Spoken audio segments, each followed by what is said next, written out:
Today, we are stepping up in performance.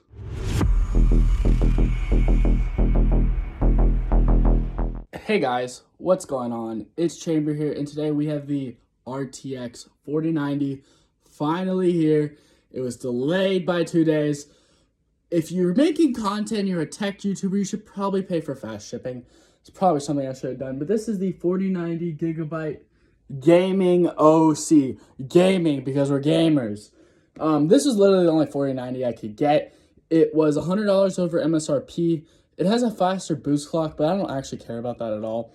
I am lucky. This is the cheapest 4090 that is not Founders Edition with a 600 watt power limit. I'm super excited to test this out.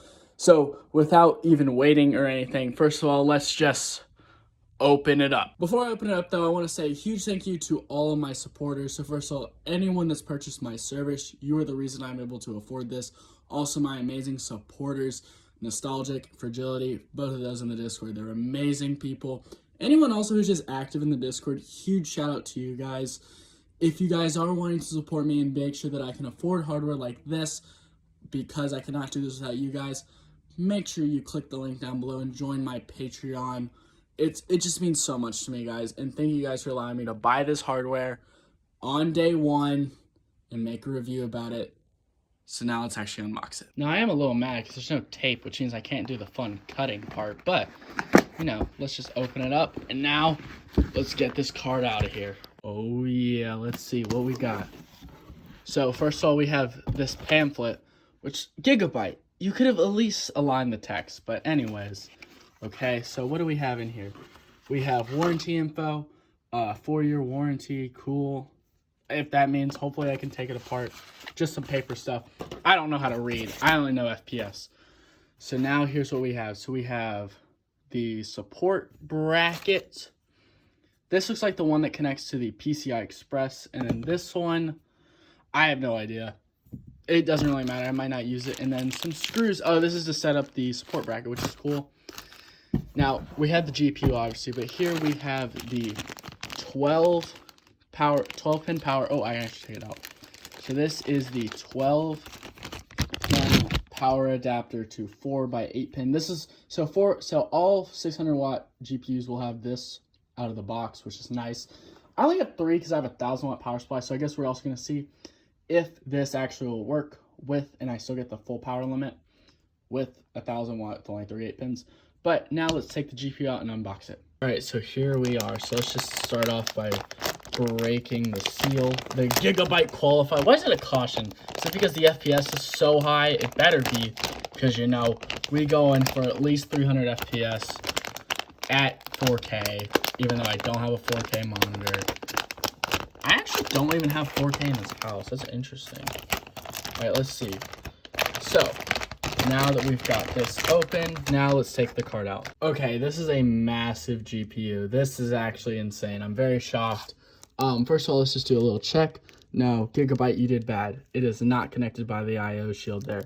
So that's a negative point there, but obviously it doesn't really matter. So let's just do a little overview. So first of all, one thing, here is the 12-pin connector. Here's the BIOS profile. So by default, it is on the OC BIOS. That's what we like. So it's going to run a little cooler. The PCB does end about right here, right past the power connector, which means this whole area right here, so this whole fan right here is just passed through, getting through it. There's a lot of fins. This is a very thick one.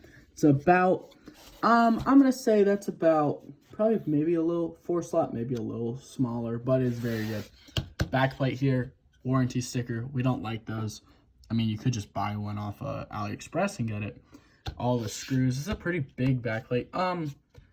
Feels metal, I'll say that. Gigabyte, I don't know how I like just showing off the Gigabyte logo there.